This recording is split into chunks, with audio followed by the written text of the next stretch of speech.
Hello, I'm Habib Al-Sufi. In this video, I would like to explain to you about the overview of payment system, especially in Indonesia. What is payment system? Payment system is a system that includes a set of rules, institution, and mechanism used to carry out transfers of funds in order to fulfill an obligation arising from an economic activity.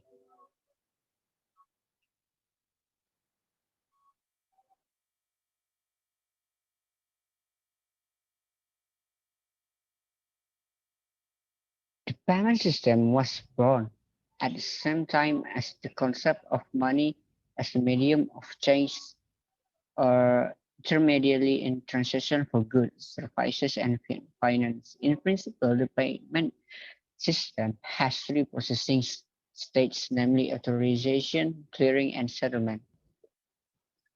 So, how about the payment system history?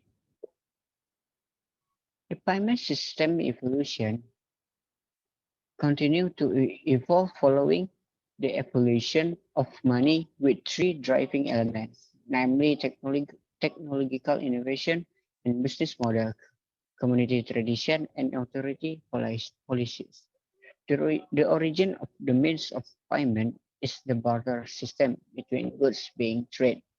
Just that the problem arises when two people who want to exchange do not agree on the exchange rate or one of the parties does not really need the item to be exchanged.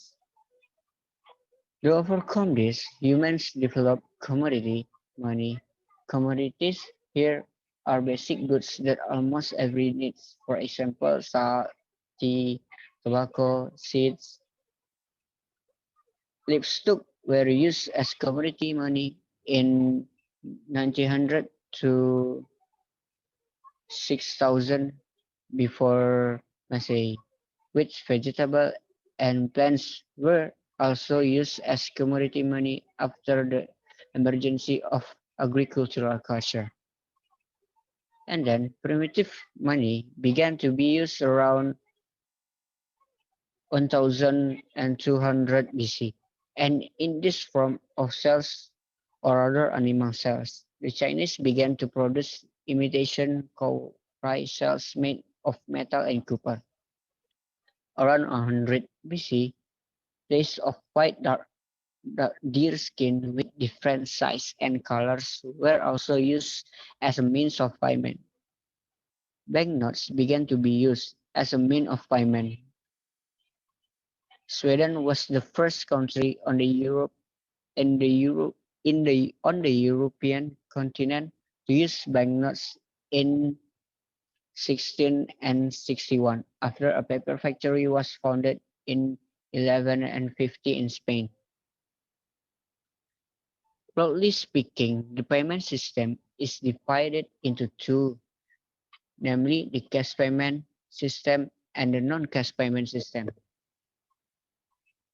The fundamental difference lies in the instrument used.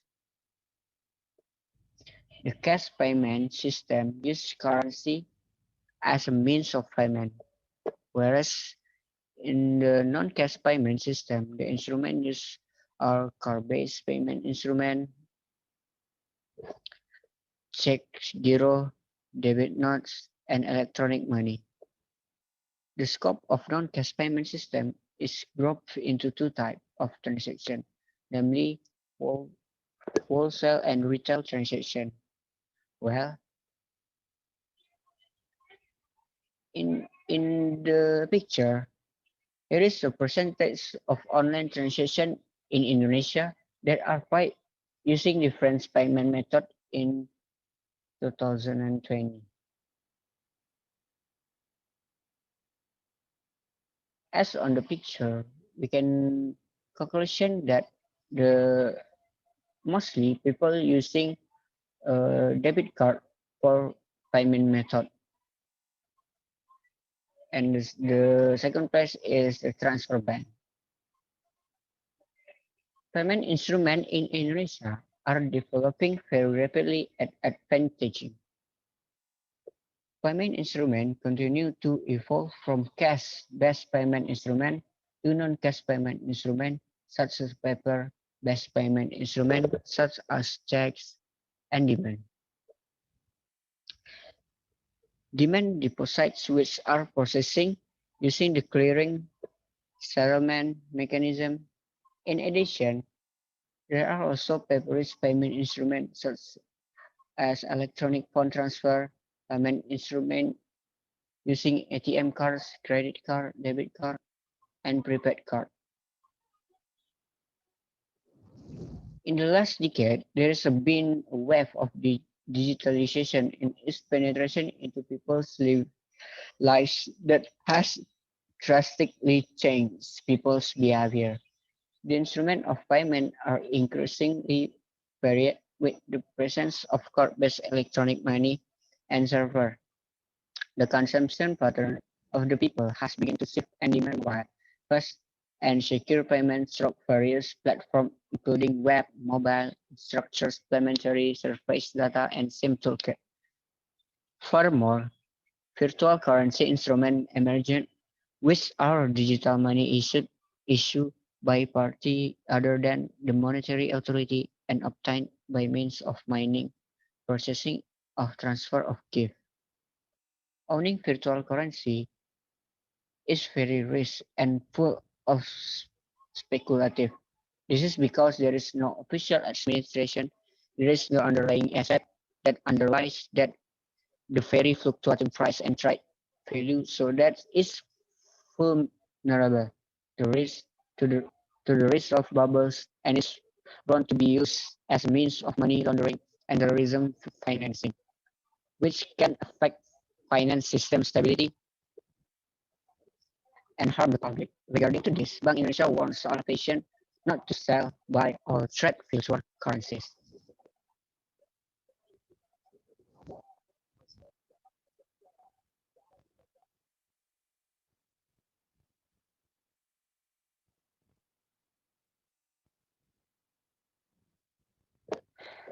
The dynamic of people's lives today have given birth to new patterns of thought that have also developed along with the progress of the time. When the payment mechanism is designed to always accommodate every needs of the community in terms of transferring funds quickly, safely, and efficiently, payment technology innovations are increasingly emerging very rapidly. Bank Indonesia is required to always ensure that every payment system development must always be in the corridor of the prevailing regulation. This is, of course, for the smooth and safe running of the payment system activities. Reflecting on this condition, the development of the payment system is never inseparable from technological infrastructure innovation. So, the development of the payment system in Indonesia is currently leading effort to strengthen infrastructure and develop systems by relying on advances in information technology. The payment industry, both involving banks and non-banking institutions, is competing to develop its payment system. Even today, the role of non-bank institutions in the operation of the payment system is increasingly evident with the increasing number of LSBS collaborating with bank booths as network providers and does not rule out the possibility of being the user of this payment instrument. Bank Indonesia as the organizer of settlement activities for transactions through the Bank Indonesia real-time gross settlement system, the Bank Indonesia national clearing system, and the Bank Indonesia cycle security settlement system also continues to improve the renew existing system mechanism so that they are always efficient, safe, and in line with technological development as the ever-evolving needs of the community. The public is now faced with a wide variety of payment instrument choices that are increasingly varied. There has been a shift instrument from using paper-based instruments such as check and buying bureau to the use of card-based and electronic-based instruments, which can be seen from the increasing the habit of making transactions using credit cards, ATM or debit card, electronic money, both chip-based and server-based as payment instruments. This strengthening of infrastructure was reflected in the fact that Bank Indonesia, as the payment system operator, began operating payment versus payment settlement services in the Bank Indonesia real-time gross settlement system. Settlement services for buying and selling foreign currencies, especially the United States dollar against Indonesia rupiah, are carried out simultaneously. This is to avoid the risk of settlement failure when the exchange of money is carried out. In addition, with the tendency for future payment transactions to be increasing borderless. Of course, there will be higher liquidity needs for economic actors, including the emergence of various derivations of global finance products and the loss of regional economic boundaries initiated through the IAC and other regional collaboration. Apart from PVP, other structure strengthening is the integration of the Bank Indonesia security settlement function into the payment and settlement system function at Bank Indonesia. This integration is intended to improve efficiency in the implementation of settlement of fund and securities as well as infrastructure and human resource, which in turn can improve the quality of Bank Indonesia service to relevant stakeholders. Not to be left behind on the retail side is the Bank Indonesia National Clearing System, which is a clearing system. The SK and BI was refined to minimize credit risk in dynamic clearing. The application of the application of the no money, no game, no principal in the new debit clearing calculation process requires bank to always maintain sufficient initial funding so that can be used with payment obligation from other banks. This has encouraged clearing participating bank to manage their liquidity in a better and more efficient manner. Still, on the retail payment side, the developing of the retail payment industry is directed toward creating interoperability between the system used to create security and efficiency in the payment system. Mm.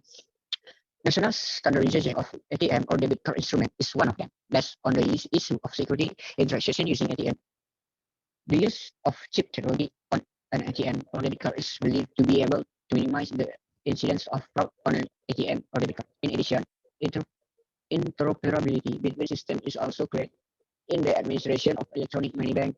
Indonesia has set by vision for the Indonesian payment system 2025 as one of the quick wins to realize the SPI 2025 vision. Bank Indonesia has implemented an operational policy for the SKNBI that can meet the need of the public and industry while still paying attention to customer protection. The orientation of policy and payment system development has been perceived in the last one decade from developing a payment system infrastructure directly operated by Bank Indonesia towards ensuring and regulatory regime and payment system industry institution, particularly the retail payment system, which is inseparable from the impact of the strengthening cloud of digitalization.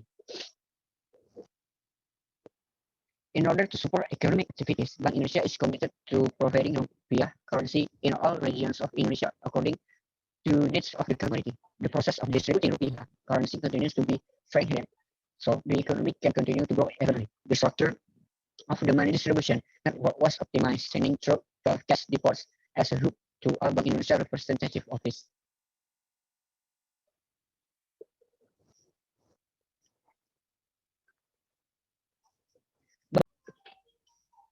And well, with Indonesia's payment system policy, it is believed that digital innovation will be able to open access to 3.1 million unbanked people and 6.9 million MSMEs to formal economies and finance in a sustainable manner. Thus, all effort being made are direct toward a stronger and more equitable future for Indonesia. And that's all. I hope this information is useful. Thank you and see you later. Bye bye.